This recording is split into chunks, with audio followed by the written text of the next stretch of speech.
My God, did you hear what Joe Biden did? He went to Angola. Yeah, he's in Africa trying to get a railway built to help the West more efficiently steal resources from the people of the Democratic Republic of Congo. The reason for this is because China have recently started increasing their efforts to steal from the Congolese people. So now there's a sort of multinational race happening to the bottom of the barrel of human dignity. Essentially, the powers in the East and the powers in the West are playing a game of tug of war at the expense of the lives of thousands and thousands and thousands of Congolese people and the well-being of millions and millions more. Oh yeah, and he pardoned his son even though he said he wouldn't, which is corruption. But do you ever wonder why this kind of corruption gets so much more coverage than this kind? It's because the outrage that results from reporting on this kind of corruption doesn't matter. At least if you're the economic establishment, it doesn't. I'm not saying this should be ignored or forgiven. It's corruption. It should be criticized. Stop acting like this is the worst thing he's done.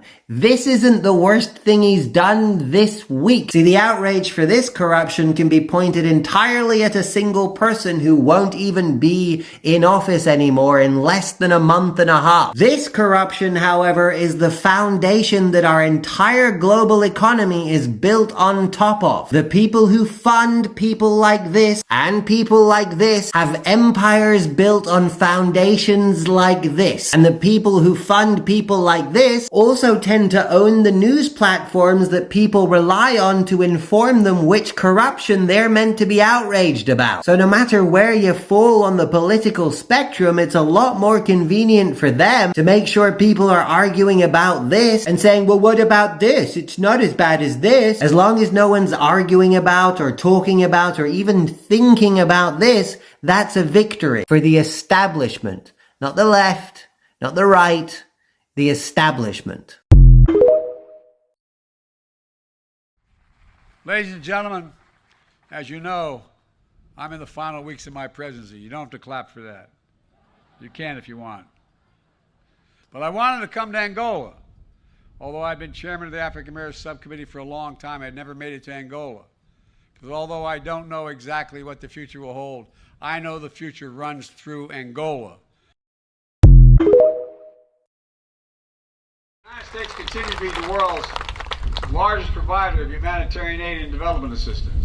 That's going to increase. You know, that's the right thing for the wealthiest nation in the world to do. And today, I'm announcing over $1 billion in new humanitarian support for Africans displaced from homes by historic droughts and food insecurity. We know African leaders and citizens are seeking more than just aid. You seek investment.